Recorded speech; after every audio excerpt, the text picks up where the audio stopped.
L'homme ne vivra pas de pain seulement, mais de toute parole qui sort de la bouche de Dieu.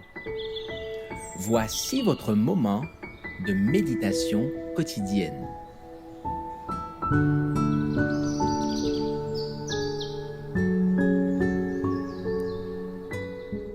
Avec Dieu chaque jour.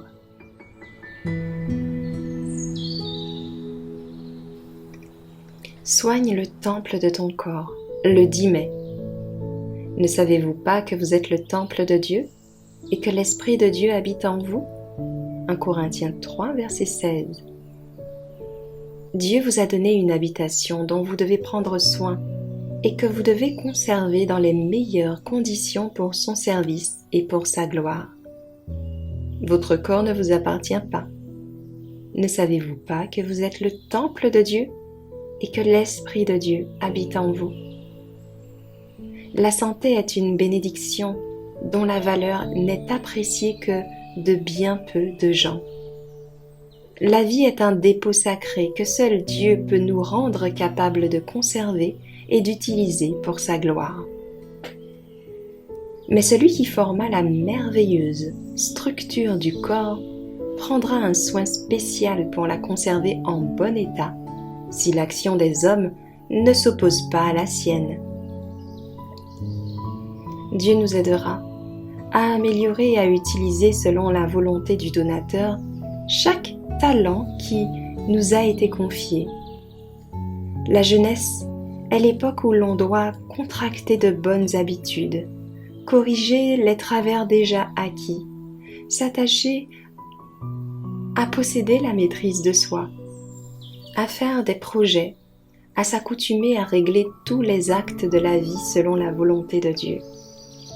Le temple sacré du corps doit être conservé pur et sans souillure, afin que le Saint-Esprit puisse y demeurer. Il nous faut garder fidèlement la propriété du Seigneur, car tout abus de nos facultés raccourcit le temps de nos vies qui pourrait être employé à la gloire de Dieu. Souvenons-nous que nous devons tout consacrer à Dieu, âme, corps, esprit.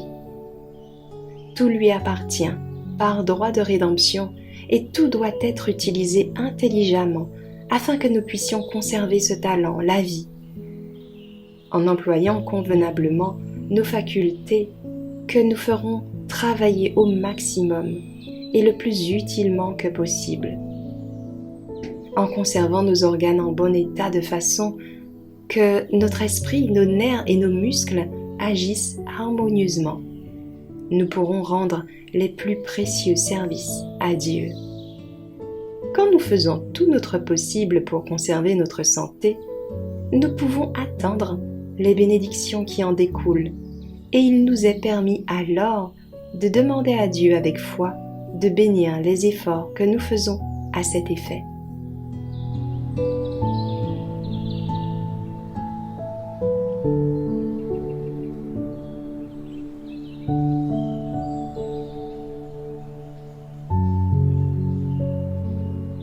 Merci d'avoir écouté cette présentation.